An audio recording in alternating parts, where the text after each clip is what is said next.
Authority to purchase, this is basically, does the prospect you're dealing with have the decision-making power, right? So if we go back to the car dealership, you may be talking to a prospect. They have a 15-year-old car. They need your car. They have a good job. Hey, sounds great. They have a great credit rating. Okay, great. But you know what? It's their spouse that is the one who decides on big ticket items, and their spouse is not the one that is not with them at that particular time. In this scenario, you would think it's a completely qualified prospect based on having money and needing a car, but the fact that they're not the decision maker, it's not a completely qualified prospect. So in that scenario, you might want to be a little guarded with your time, and you need to get the decision maker involved. Let me convert that to a business-to-business example, right? So you might be dealing with a department manager, and that manager has employees working for them. They have certain decision-making authority, right? And if you were to ask that person, "Are you the decision maker?" they may even tell you yes, because they do make some decisions. But for the purchase of your product, it would actually be their boss that approves the funding and signs the contract.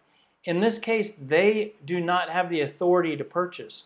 So you could be spending all sorts of time and meetings and manpower with this person, and you think it's qualified because they're a department manager. But when it comes time to get the deal approved, it goes to their manager, who's the real decision maker, who had no idea what discussions you were having, and the deal falls apart. It fell apart because it wasn't a truly qualified opportunity. So here are some questions that you could ask to determine. Now, as you can tell from the example I just gave you, I don't really like asking, "Are you the decision maker?" Because I think you can get some faulty answers to that question for a couple reasons. One is the prospect may think that they are the decision maker when they're really not, meaning that was the scenario I gave you, where they do have some power, but not the power that's needed for your purchase. They might also tell you that they're the decision maker because they don't want to look. They want to make a good impression with you, and they don't want to look weak in any way. So you say, "Are you the decision maker?" "Yeah, I'm the decision maker."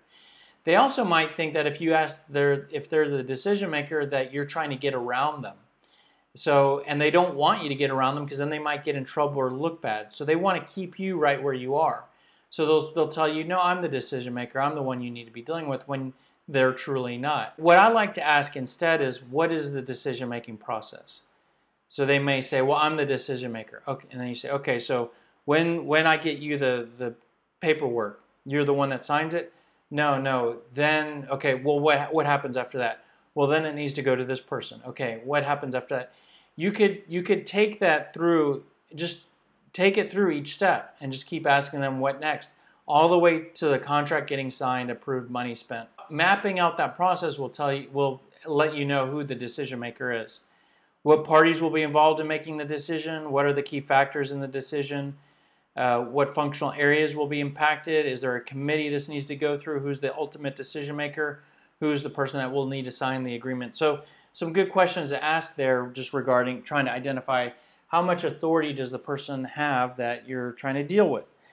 So before we move on, let's look at this and think, okay, well, if the person doesn't have the authority to purchase, what do we do, right? If you identify that they're not the decision maker, what I would do is I would try to turn them into a coach. You want to try to get the person with the decision-making authority involved, or at least aware of the conversation. So and by the way, the worst thing you could do is say, "Oh, let's say you find out that the CFO is the decision maker. Can you get me a meeting with them?" Right? The worst thing you could do is ask, "Can you get me a meeting with them?" Because the person that you're dealing with, your prospect, will feel insulted. They'll feel disrespected. Like you respected them up until that point. Now you're trying to get around them. So that could damage rapport. They could try to block you. They might feel insecure about their place in the organization and not want some product pushing salesperson to get around them and start bothering the CFO. So what I would do is, when you identify who the decision maker is, One tactic is just to be very matter of fact and say, oh, okay, great. Part of our standard proposal creation process is that we have a brief 10-minute meeting with the CFO. So that's just our standard process. What's the best way to get that on the calendar? That's just one way that I've used in the past. Just be very direct, matter of fact, not, can you get me a meeting with them? Just, this is our process and whatnot. So if you identify that the prospect doesn't have the authority to purchase, you might want to become a bit more, and if they're not willing to get the person with authority to become involved or be aware, then you might want to become more guarded with how much time you spend with them and treat it as not a completely qualified lead or opportunity.